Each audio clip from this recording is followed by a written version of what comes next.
to connect a region of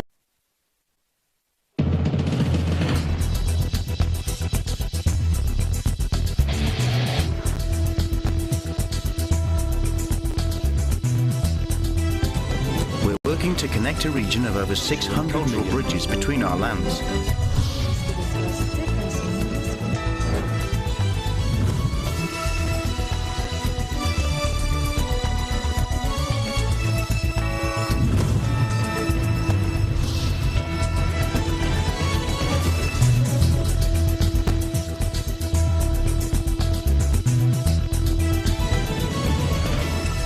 Good evening, I'm Alma Angeles. You're watching ASEAN in Focus. On today's headlines.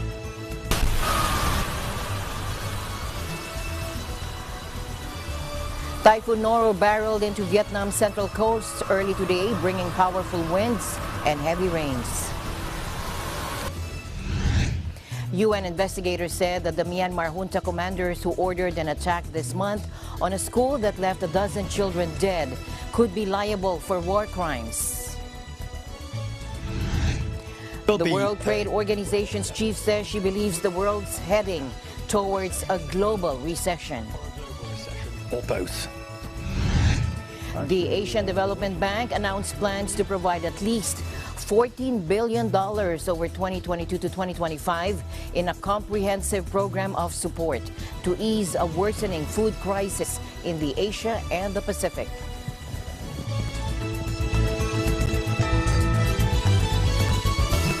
A scramble to safety for Vietnam residents to seek shelter. Typhoon Noro barreling into Vietnam's central coast early today, bringing powerful winds and heavy rains.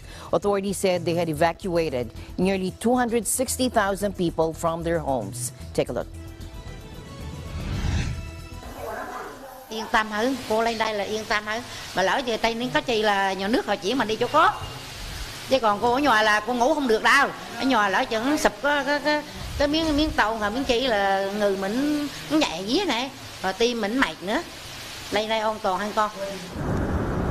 Từ Nga Phường chạy ra đoàn thêm sợ gió bay. Sợ chứ. Trong bão này mà hắn vô được sợ không thiệt hại ở làng xóm đồ với súng mũng đồ ở xóm lòng trài này nên sợ chứ đây không cũng sấm sét nhiều, cây trước nhà tôi thì quay tròn luôn, sụp luôn. In Da Nang's Vietnam third largest city, high-rise buildings shook in the strong gusts that toppled trees and tore roofs from homes across the central region. Large-scale power outages were also reported.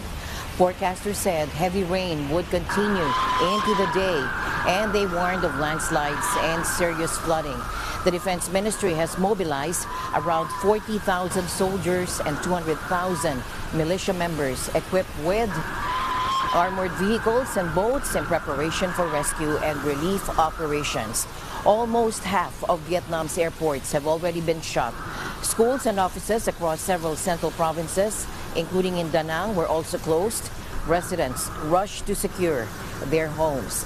300 houses in the coastal province of Quang Tri had their roofs blown off late Tuesday as winds began picking up speed in nearby Yu. Trees were blown to the ground. In Da Nang, meanwhile, all shops and hotels were closed, while residents were banned from going out onto the streets. Meanwhile, residents of Florida's Gulf Coast boarded up homes, packed up their vehicles, and headed for higher ground as Hurricane Ian drew near, threatening to bring a deadly storm surge and more than a foot of rain to some areas.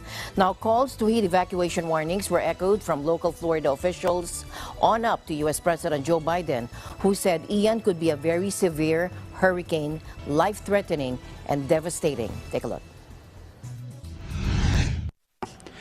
Hurricane Ian made landfall in Cuba this morning as a Category 3 storm.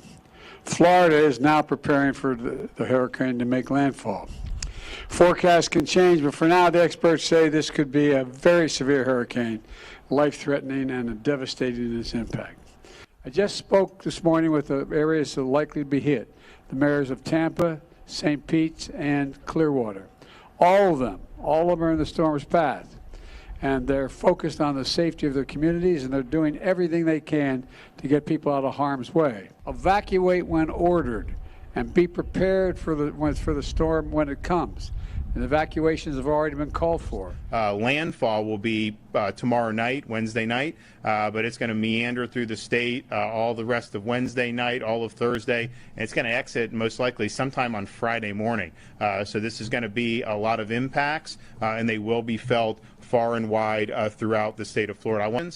When you look at storm surge of this nature, that is a very life-threatening hazard when you're talking about 10 feet, 12 feet of storm surge, which you could see in certain parts of this when it makes landfall. It's also going to produce a massive amount of rain. It is going to produce major flooding.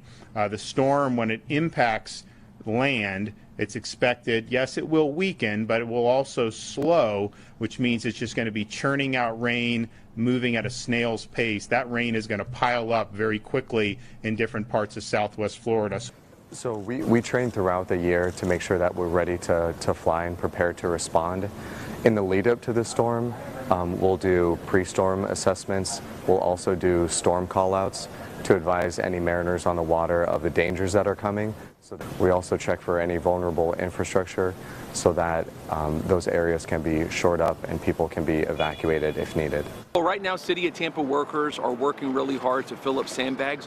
We got lines that are probably over a mile long out here in West Tampa. You know, we've been threatened by storms like this so many times in the past, and so people think it's not going to happen, but it could happen. And it doesn't need to be a 10 out of 10 to hit us. It can be a 5 out of 10, and we get affected because of the bay. Meanwhile, the Philippine Embassy in Washington, D.C. has issued a public advisory to Filipino communities along the path of the two weather disturbances, namely Fiona and Ian. They asked the kababayans to monitor the movements of the storm and undertake all necessary preparations, plus heed the warnings of local officials. Now, Ian hit Cuba's western regions for more than 5 hours early Tuesday morning before moving out over the warm waters of the Gulf of Mexico.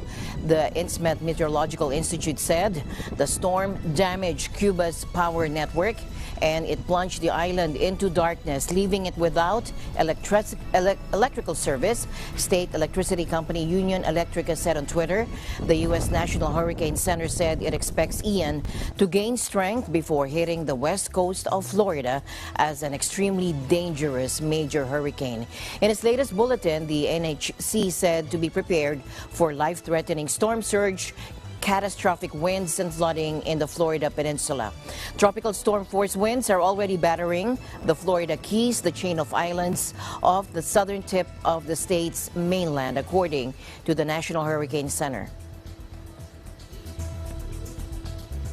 In other news, President Ferdinand Bongbong Marcos Jr. on Tuesday night paid tribute to the 5 rescue workers who died in the line of duty in Bulacan province during the onslaught of Typhoon Carding. Take a look. He said, "I am deeply saddened to hear that we lost 5 good men to Typhoon Carding yesterday," Marcos said in his official Facebook account. He also extended prayers to their families and vowed to remember their courage and bravery. He said, "Our prayers go to the families of George Agustin, Troy Justin Agustin, Marby Bartolome, Narciso Calayag Jr., and Gerson Resurrection. Their courage and bravery will live on in our memory," he said. The provincial government has also assured families of the victims of help to defray the cost of the burial as well as the immediate release of their insurance benefits. Bulacan, Quezon, and Nueva Ecija provinces were among the areas hardest hit by the typhoon, which brought heavy rains and winds. Local authorities said the 5 rescue workers died after a flash flood swept them while in San Miguel town in Bulacan. The bodies of the rescuers were later retrieved in the town.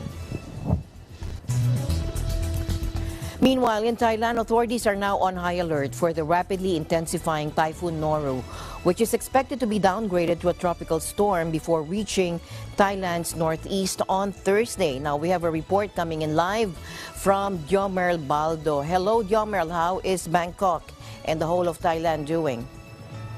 Yes, hi, hello, Alma. That is right. Thailand's meteorological department announced that Typhoon Noru, one of the strongest typhoons to hit Vietnam in years, will downgrade into a tropical storm before it crosses into Thailand tomorrow, Thursday. The agency's general director, Chompari Chomporat, said yesterday, Tuesday, that at 10 in the morning, Typhoon Noru was 380 kilometers southeast of Da Nang and would landfall in central Vietnam on Wednesday, that's today. It would then weaken to a tropical storm and reach the Thailand central and lower northeastern provinces on Thursday.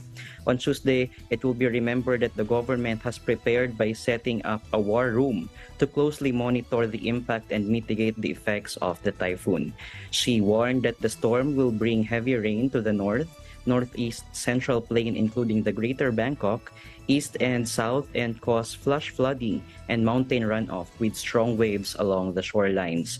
Today, Wednesday, heavy rainfall will be experienced in the central plains, Lopburi, Ayutthaya, Samut Songkran, Samut Sakon, Nakhon Pathom, and Greater Bangkok, and a few more provinces in the east and the south. On Thursday, heavy rains will be forecasted at the northern area, such as Chiang Mai and Nan Pre. Greater Bangkok is also forecasted to experience the strong impacts like the flood water ripping. Rainy weather is anticipated to extend up to Friday in the north. The flash floods and the runoffs from higher ground is expected to be observed in the Greater Bangkok. Meteorological department officer has ensured the public that small boats will stay ashore in the Andaman Sea and the upper Gulf of Thailand before and after the typhoon from Tuesday to Saturday.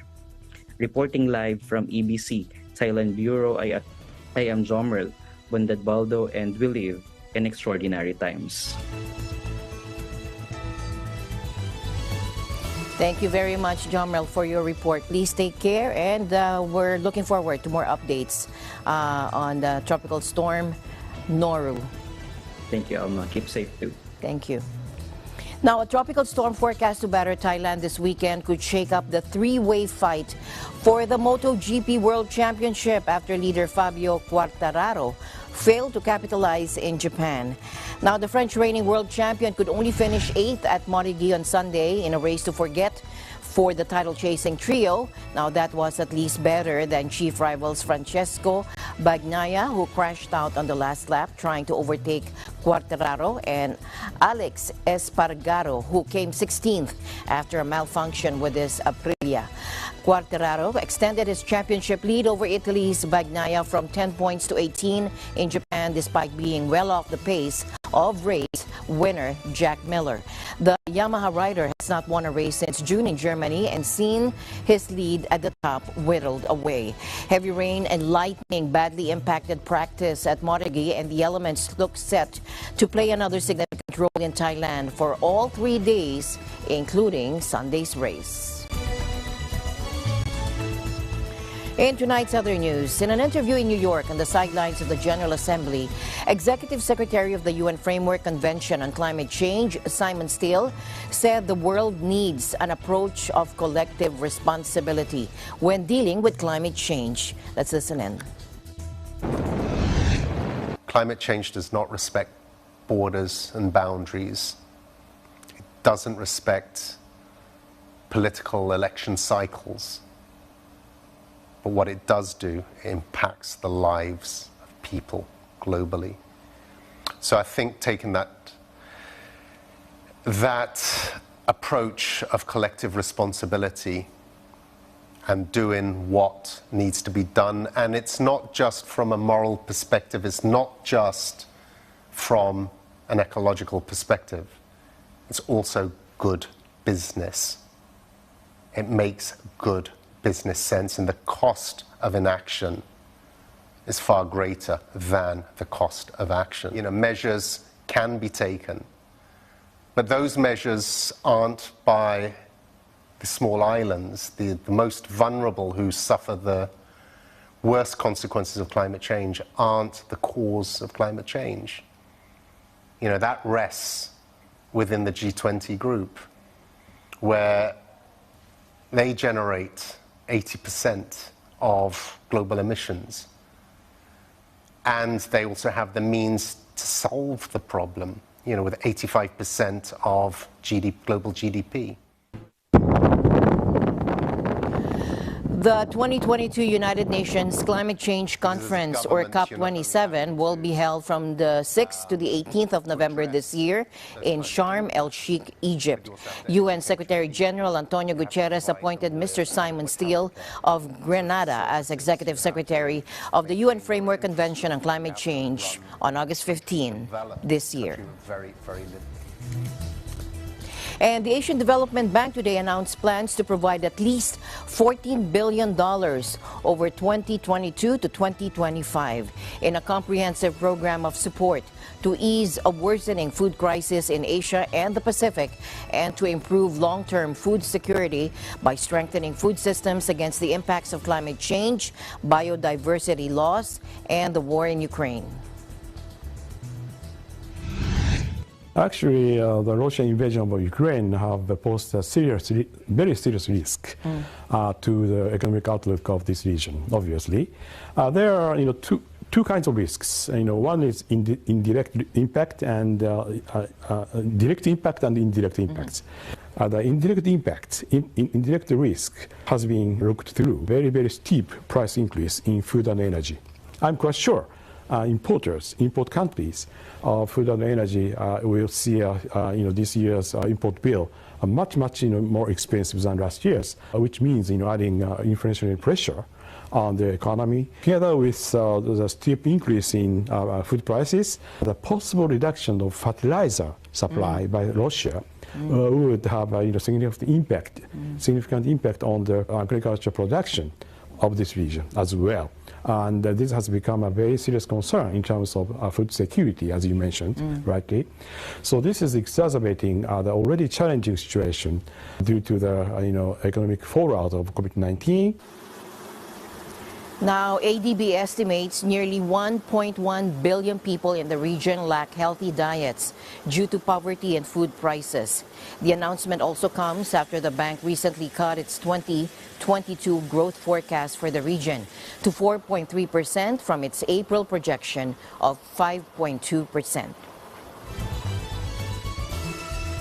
In tonight's other news, UN investigators said that the Myanmar junta commanders who ordered an attack this month on a school that left a dozen children dead could be liable for war crimes.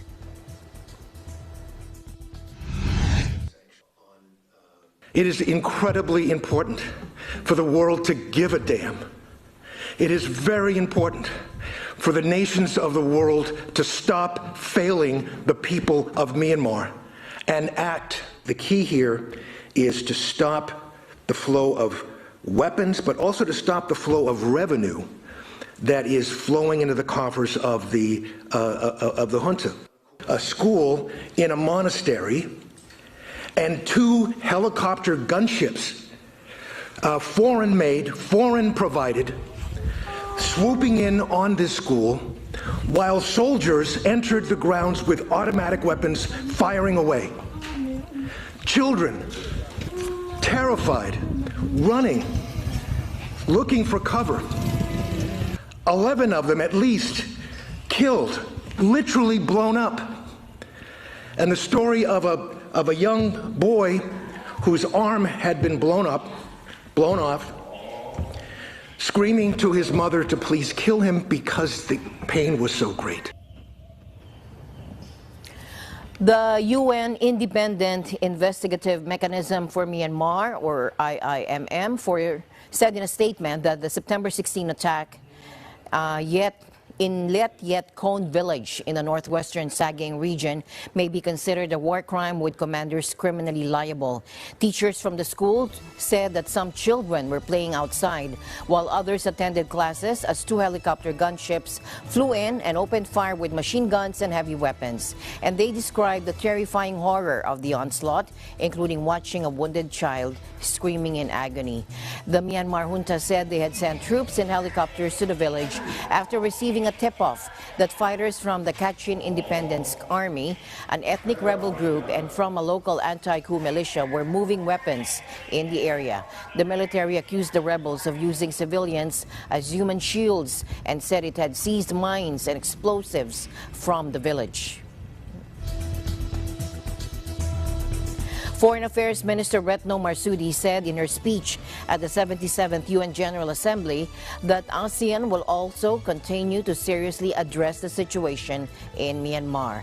Indonesia, she said, is deeply concerned by the military's lack of commitment to implementing the 5-point consensus. Take a look. ASEAN will also continue to address seriously the situation in Myanmar. Indonesia is deeply concerned by the military junta's lack of commitment to implement the 5-point of consensus.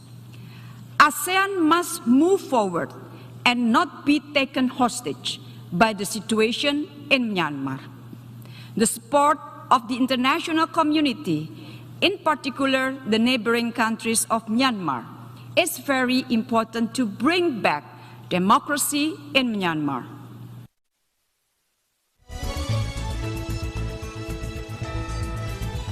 At the same speech at the UN General Assembly, Foreign Minister Marsudi also expressed concern that in many places, post-war regional architecture has been built as a tool for containment and alienation. Again, let's listen in. We refuse to be a pawn in a new Cold War. Instead, we actively promote the paradigm of collaboration with all countries. This paradigm will also guide Indonesia's chairmanship in ASEAN next year. It is the commitment of Indonesia to forge ASEAN centrality in shaping regional order in the Indo-Pacific, to reinforce ASEAN unity as a locomotive for peace, stability, and prosperity in the region, and to ensure ASEAN matters for our peoples, for the region, and for the world.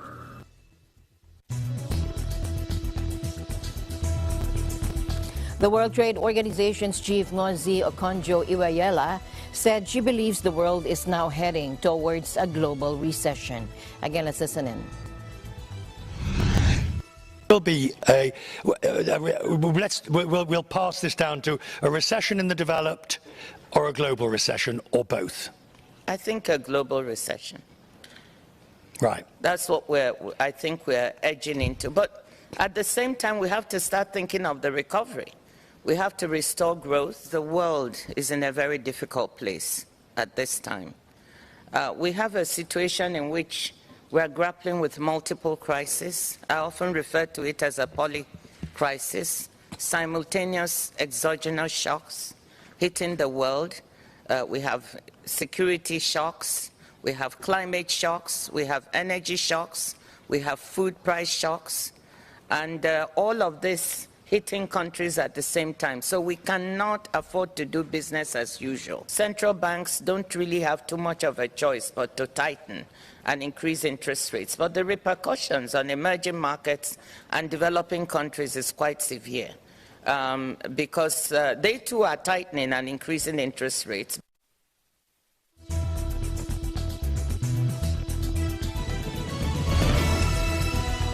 And the news continues here on ASEAN in Focus. We'll be right back.